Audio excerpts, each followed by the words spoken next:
इस क्वेश्चन का भी आंसर दे ही सकते हो, आंसर दे देना, ठीक है।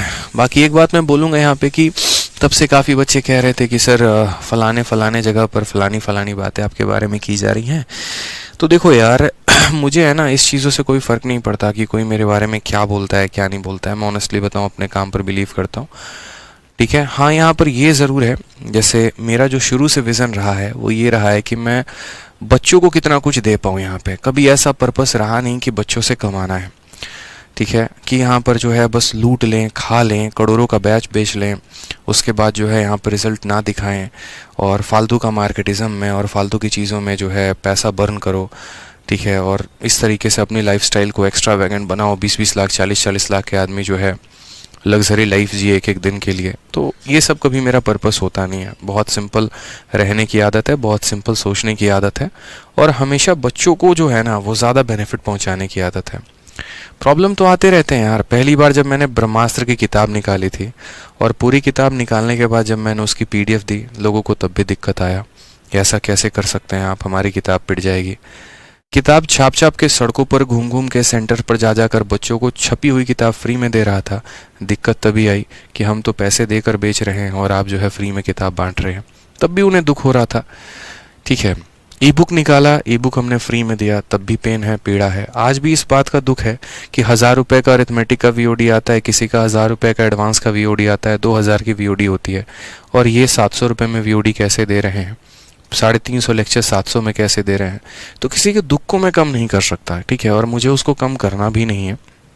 कोई दुखी अपने दुख से है तो वो रहे। मेरा शुरू से जो एक विजन रहा है वो ये रहा है कि मैं आप लोगों के हित के बारे में कितना सोच सकता हूँ, ठीक है। रही बात ये थार वाली बात की ना, तो थार वाली बात को मेरे पास बहुत पहले से मेरे आंसर्स मैंने सोच रखा था। मैं आपको बताता हूँ रीज़न क्या है। बचपन में जब हम पढ़ाई करते हैं तो माँ बाप हमारे क्या कहते हैं कि तुम पहला रैंक लेकर आ जाओ, तुम दूसरा स्थान लेकर आ जाओ, तुम तीसरा स्थान लेकर आ जाओ, तुम्हें साइकिल दिला देंगे, तुम्हें मोबाइल दिला देंगे। तो इसका मतलब कभी ये नहीं होता कि वो आपको खरीदने की कोशिश करते हैं। वो एक उनका मन का एक उपहार होता है यहाँ पर, जो आपको प्रस्तुत करना चाहते हैं, जो आपको वो देना चाहते हैं, वो अपने खुशी से देते हैं। लेकिन माँ बाप का कभी इच्छा ये नहीं होता कि वो अपने बच्चे को खरीद रहे हैं, ठीक है।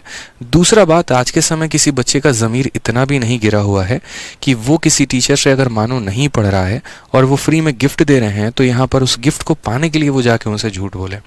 अगर आप भी कल के दिन रैंक 1 लेकर आएंगे, रैंक 2 लेकर आएंगे, तो आपका भी ज़मीर इतना डाउन नहीं होगा, ठीक है। मेरा एक प्रोत्साहन था वो यहाँ पर, ताकि आप लोगों के इस साल मैंने जो वैकेंसी देखी है 2023 में, वो इतनी बम्पर वैकेंसी है और इतनी बम्पर वैकेंसी है कि उसमें अगर आप मेहनत करना शुरू करें ना तो आप बहुत भौकाल मचा सकते हैं और आप अपने सपने को पूरा कर सकते हैं।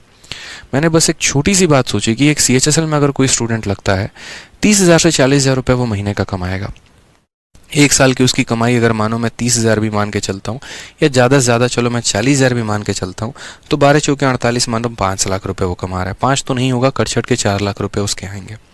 एक साल में वो 4 लाख कमाएगा तो 5 सालों में वो 20 लाख रुपए कमा पाएगा, ठीक है। और एक थार आती है 20 लाख की। अगर वो मेहनत करे, उसके अंदर डेडिकेशन हो, एक जज्बा हो यहाँ पर, तो वो ऐसा कर सकता है कि यार 5 साल की यहाँ पर जो मेरी कमाई होगी, जो मेरा इनकम होगा, वो मुझे एक ही बार में मिल जाएगा, तो क्यों ना मैं मेहनत करूँ। और रही बात है ना कि टॉपर्स खरीदने की और ये चीज़ों की, तो भाई मैं इन चीज़ों से बहुत दूर रहता हूँ। पिछली बार अगर आपको पता होगा तो ऑल इंडिया रैंक 11 जो है वो बिना खरीदे, बिना गिफ्ट दिए, बिना कुछ किए ऑलरेडी मैं उनका इंटरव्यू ले चुका हूँ और वो हमारे स्टूडेंट रहे हैं। आपने वीडियो देखा भी होगा। जब ऑल इंडिया रैंक 11 मेरा आ सकता है तो क्या ऑल इंडिया रैंक 10 नहीं आ सकता, ऑल इंडिया रैंक 9 नहीं आ सकता, ऑल इंडिया रैंक 1 नहीं आ सकता। बात रैंक लाने की नहीं है मेरे भाई। यहाँ पर बात जो होता है ना कि आप जब कहीं से, जिन बच्चों से आप कमा रहे हैं, आप उन्हें लौटा क्या रहे हैं, ये सबसे बड़ी बात होती है। मैंने क्रिस्टोफर सर से एक दिन मैं मिला था, इंग्लिश पढ़ाते हैं, और मात्र मेरी मुलाकात उनसे 5 मिनट की हुई थी, और 5 मिनट की मुलाकात में उन्होंने जीवन का मुझे वो सीख दिया ना जो मेरे लिए बहुत मायने रखता है। हमेशा कहा कि सर मैंने आपके अंदर जो भाव देखा है ना, वो हमेशा देने की भाव होती है, कभी लेने की भाव नहीं होती। आप कमाना नहीं जानते हैं कि इन्हें लूट के कमा लेना है, लेने आना है।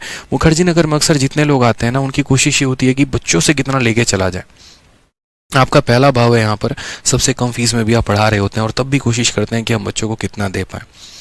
आप सोचिए, इतने बड़े बड़े इंस्टीट्यूट हैं पूरे भारत में, यूपीएससी पढ़ाते हैं, एसएससी पढ़ाते हैं, बैंकिंग पढ़ाते हैं, कोटा में हो गया, आईआईटी हो गया, नीट हो गया, जेई हो गया। मेरे भाई कौन किसी को कितना गिफ्ट देता है ये बताओ पहले। सब कमाने का हाल जानते हैं। अगर पूरे भारत में कोई एक बंदा इतना जिगरा लेके आके कह रहा है कि भाई मैं आपको ये गिफ्ट करूंगा, तो वो जाहिर सी बात है कि आपसे अर्न करने तो नहीं आया, वो आपको देने आए हैं। अब इसमें चुभेगी उनकी और दर्द उनको होगा जो लूट के खा रहे हैं, हराम की कमाई खा रहे हैं। ठीक है, उनको ज़्यादा पेन हो रहा है, उनको ज़्यादा कष्ट हो रहा है क्योंकि उनकी जेब ढीली हो रही है। उनको कष्ट हो रहा है यहाँ पर कि भैया हम तो नहीं दे पाएंगे, क्या होगा हमारा। भाई आप कमाओ ना, आपको जैसे कमाना है कमाओ, लूट के कमाना है कमाओ, जिस तरीके से बच्चों को पागल करना है करो यार। मुझे उससे कोई फ़र्क नहीं पड़ता है, मेरा अपना तरीका है। मैं अपने बच्चों को पढ़ाता हूँ, मैं उन्हें कुछ गिफ्ट दूँ ना दूँ, उससे आपको क्या फ़र्क पड़ता है। आप क्या करते हैं उसके बारे में तो हम कभी क्वेश्चन ही नहीं करते यार। आप बैक कैमरा क्या करते हो, फ्रंट कैमरा क्या करते हो, 100 तरह की बातें, सामने कुछ और बोलते हो, पीछे कुछ और करते हो, कोई फ़र्क नहीं पड़ता। मैं अभी भी कह रहा हूँ, मेरा जो भी स्टूडेंट है अगर वो मन लगाकर पढ़ेगा, दिल लगाकर पढ़ेगा, तो बड़े भाई होने के नाते मेरा फ़र्ज बनता है उसको गिफ्ट देना, और मैं दूंगा उसे। लेकिन इसका मतलब ये नहीं हो जाएगा ना हम टॉपर्स खरीद रहे हैं, हम ये कर रहे हैं, हम वो खरीद रहे हैं। छोटी सोच के इंसान हमेशा छोटी जगह पे ही रह जाएंगे। अपने संकीर्ण सोच से ऊपर उठ के देखने की ज़रूरत है, ऊपर उठने की ज़रूरत है। अगर कल के दिन आप अपने बच्चे को बोलोगे बेटा एक काम कर, तू बढ़िया तरीके से तैयारी कर, तेरे को आराम से मोबाइल दिला देंगे, इसका मतलब आपकी सोच वही है कि आप अपने बेटे को खरीद रहे हो। तो इस चीज़ों से है ना यार बाहर आ जाओ, बहुत ज़्यादा सही रहेगा। मतलब ये है ना, मतलब बहुत छोटी सोच है, आ जाएंगे तो ज़्यादा सही रहेगा। बड़े टीचर्स हैं यार, बहुत अच्छे टीचर्स हैं। मैं बहुत छोटा इंसान हूँ, मेरी उतनी वैल्यू है भी नहीं, बहुत छोटा इंसान हूँ मैं, सोच के मामले में भी और ताकत के मामले में भी, आप लोग के पैसे के मामले में भी मैं बहुत छोटा इंसान हूँ। लेकिन अपने छोटे लेवल पर जितना हो पाएगा, जितनी मेरी बाजुओं में दम होगी, जितनी मेरी रैंकर्स गुरुकुल टीम में दम होगी, हम लोग उतना करेंगे आपके लिए। ठीक है, बस कमाना इच्छा नहीं है, कमाने नहीं आए हैं, कमा के नहीं जाएंगे। जो कमाना है वो आप लोग का प्यार कमाना है, आशीर्वाद कमाना है, और ये मेरी ज़िंदगी की सबसे बड़ी कमाई होगी। ठीक है, क्योंकि जब इंसान वो है ना एक गड्ढे में जब लेटा हुआ होगा ना, तो बस उस दिन याद करके जाएगा कि हाँ भाई बहुत लोगों का आशीर्वाद कमा के जा रहे हैं। पैसे कोई लेके नहीं जाता, वहीं 100-200 रुपए की कफन चढ़ती है और बस वहीं तक कहानी सिमट जाती है। क्या जिए क्या लेकर गए कोई फ़र्क नहीं पड़ता है भाई। ठीक है, एपीजे अब्दुल कलाम बहुत कुछ कमा के गए हैं, वो हमें पता है, आपको पता है। ठीक है, बाकी तो पैसे कमाने के होड़ में रह गए।